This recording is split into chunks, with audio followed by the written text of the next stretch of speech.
All right, today we're looking at 8.1 rational functions.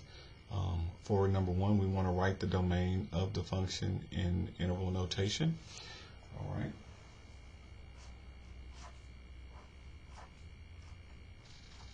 So when it comes to rational functions, we basically just means a fraction pretty much. We're not going to simplify or do anything extra. We're just going to focus on the denominator and find out what makes the denominator 0. And we're going to get rid of those numbers. All right, so right now the denominator is already in linear form.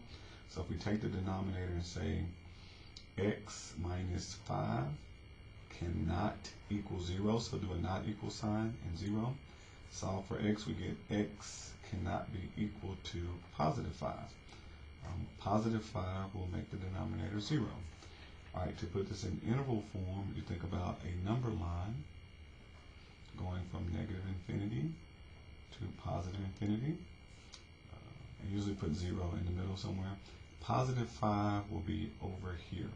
Now, since we cannot use 5, just make it seem like a hole right here at 5. And so, like if you were driving and you came across a hole, you couldn't get across it unless you like built a bridge or did something to get across. So this tells me that there's going to be a break in the interval. So we're going to go from negative infinity up to 5. Okay, so that's one section.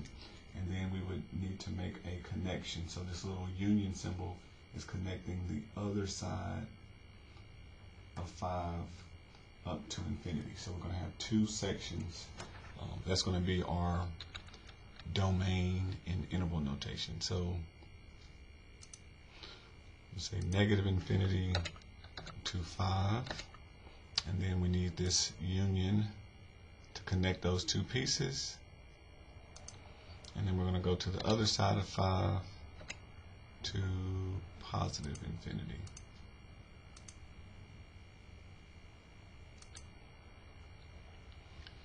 Number 2, same thing, we're going to write the domain of the function in interval notation.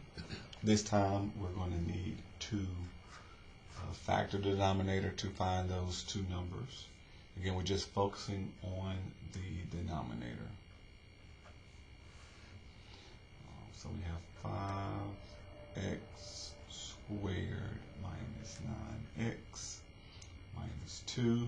5 times 2 gives me 10. Factors of 10 are 1 and 10, 2 and 5. We want to subtract to get 9. That will be 10 and 1. I'm going to do 2 sets of parentheses.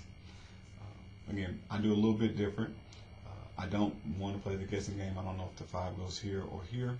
So I'll put the 5x, splitting the x squared in both. This is wrong, but I'm going to correct it. The numbers 1 and 10 go to the back. Now I want to combine these in such a way that I get a negative 10. But, sorry, a negative 9. Left to right, the bigger number is the first sign, so the 10 has to be negative. And then the second sign is negative, which means these are going to be different signs. They're opposite signs. This has to be positive, so we're going to subtract, going to have different signs. A negative 10 plus 1 will give us a negative 9. Now, again, this is incorrect. I got to fix because both can't be a 5. 5 times 5 is 25, not 5. So we're going to reduce these two terms and just get rid of it. So divide can only be divided by 1, so just bring this straight down. And then over here, both can be divided by 5, so divide by 5. It's going to give me 1x, divide by 5 gives me a 2. So here is my actual factor form. We're going to set this not equal to 0. So each term not equal to 0. 5x plus 1 cannot be 0. Subtract 1. And then divide by 5. X cannot be negative 1 over 5. 1.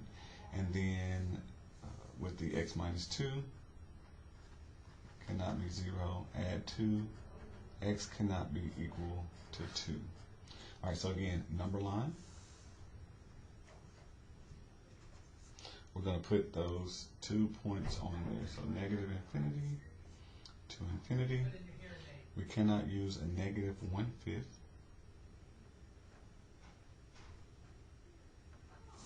And we cannot use a positive 2.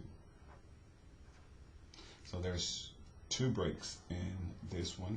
So it's going to give me 3 sections. This section, and this section.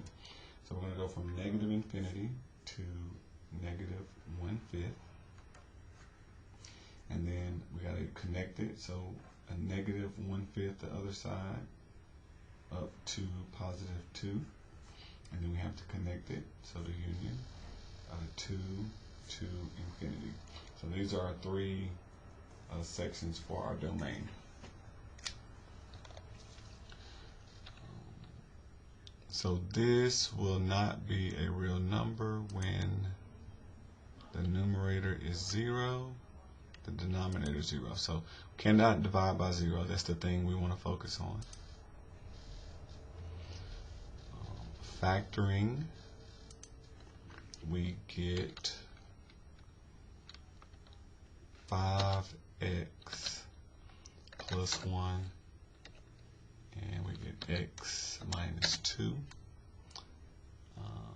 X equals negative 1/5, and 2 make the denominator 0. So that's all this part that we've done. And then these x values must be included from the domain. Therefore, our domain in interval notation will be negative infinity up to negative 1/5. And then we got to connect negative 1/5 to 2. And then we need another connector union. And we're going to go from 2 to positive infinity.